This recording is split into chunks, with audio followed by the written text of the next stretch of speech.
I'm a night owl by nature. For as long as I can remember, my brain doesn't really wake up until the sun goes down. Back in the autumn of 2018, I was renting a small, isolated house on the outskirts of a rural college town. It was an old 1970s split level with wood-paneled walls, squeaky linoleum floors, and a lingering smell of dust and old paper. My setup was in the basement, a subterranean room with only one small rectangular window near the ceiling that looked out onto the grass of the backyard.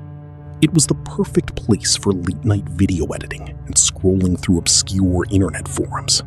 To keep me company during those long, silent hours, I had a small vintage CRT television running on a wooden desk in the corner of the room. It was an old Sony Trinitron I'd picked up at a garage sale for $5.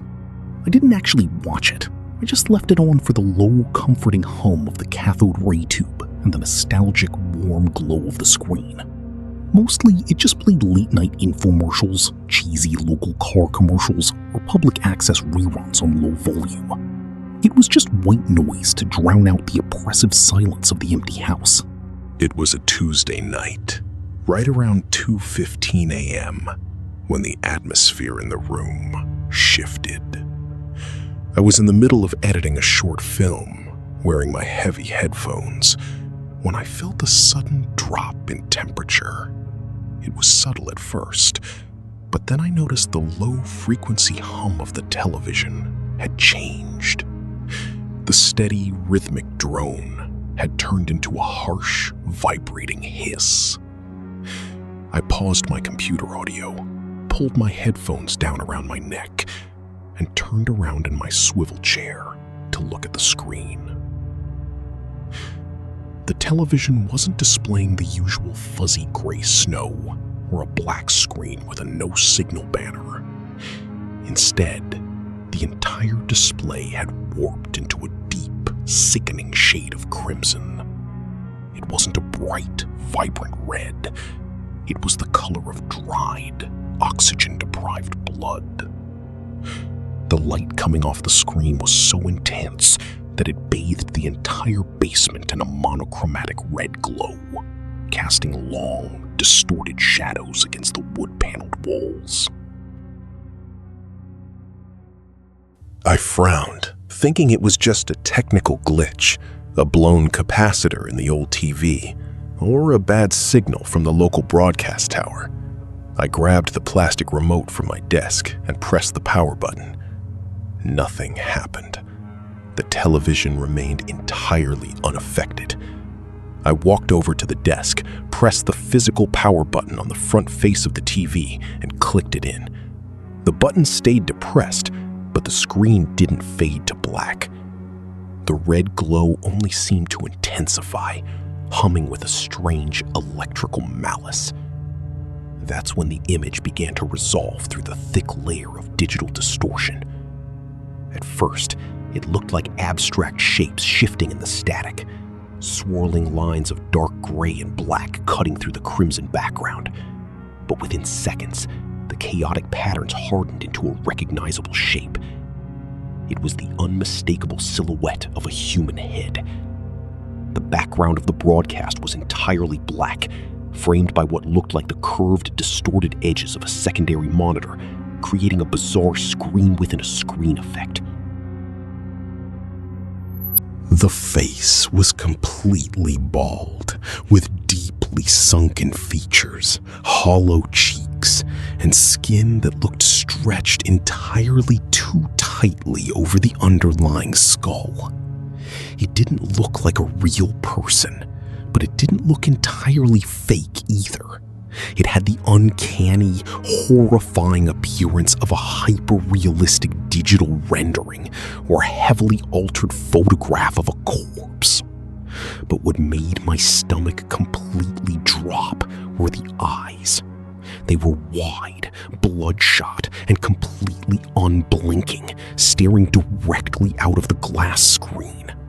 It didn't matter where I stood in the room. Those lifeless, staring pupils felt like they were locked onto my soul. The mouth was stretched open in an impossible, cavernous yawn, a silent, agonizing scream that looked physically painful. There was no motion on the screen, no breathing, no blinking, no twitching. It was just a frozen snapshot of absolute, unadulterated terror, broadcasting directly into my basement in the dead of night. I stood frozen in the center of the room, unable to tear my eyes away from the screen. The silence in the house was deafening, save for that low, vibrating hum coming from the television speaker. The frequency of the noise seemed to pulse in perfect synchronization with my own accelerating heartbeat. I tried to rationalize what I was seeing. I told myself it was an elaborate prank, a rogue signal from an analog horror enthusiast hijacking the local airwaves, or maybe a glitch in a late-night emergency broadcast test. But the sheer aura of dread radiating from the image felt entirely too real, too intentional. Then, the audio shifted. The harsh static hiss died down to a faint whisper, replaced by a low, rhythmic thumping sound. It sounded exactly like heavy, booted footsteps walking slowly over a hollow concrete floor, echoing from a great distance.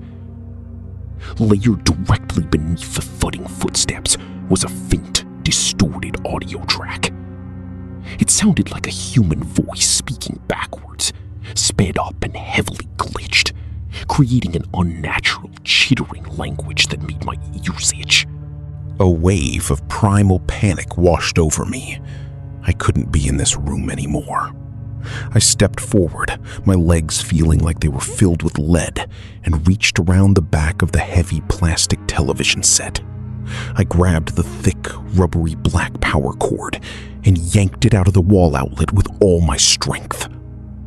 The plug clattered to the floor, but the television didn't turn off. The red face remained on the glass screen, glowing even brighter than before. In fact, as the cord lay uselessly on the floor, the screaming mouth on the screen appeared to widen by a fraction of an inch, tearing slightly at the corners. That was the breaking point. I stumbled backward, my heel catching on the leg of my office chair, and crashed violently onto the linoleum floor. As I scrambled desperately to my feet, the audio suddenly spiked from a low whisper into a deafening metallic screech. It was a simulated synthetic scream that didn't sound human, but perfectly matched the horrific expression of the face on the monitor. The volume was so intense that my ears began to ring, and the glass pane of the basement window rattled in its frame. I didn't care about my computer, my wallet, or my phone. I scrambled up the wooden basement stairs on all fours, threw myself through the doorway into the kitchen, and slammed the heavy wooden door shut, throwing the deadbolt lock. I was chest-heaving, sweating, and trembling uncontrollably in the dark of my kitchen. I spent the rest of the night sitting on the living room couch with a baseball bat in my lap and every single light in the house turned on. I stared at the basement door for 5 straight hours, waiting for the lock to rattle, waiting for that metallic screeching to pierce through the floorboards. When the sun finally rose at 7 a.m., casting normal, bright daylight through the living room windows, I finally gathered the courage to go back down. I unlocked the door, flipped the basement light switch, and slowly descended the stairs. The television was completely dead. The black power cord was still lying pooled on the floor where I had dropped it. The screen was just a blank, dusty reflection of my own exhausted, pale face. I moved out of that house the following weekend.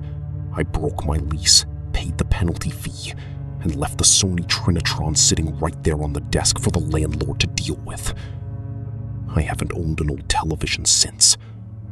Sometimes, though, when I'm scrolling through video platforms late at night and a red thumbnail flashes across my screen, my heart stops for a beat, and quietest moments of the night, when the house is completely still, I can still hear that faint, backward whispering echoing from the corners of the room.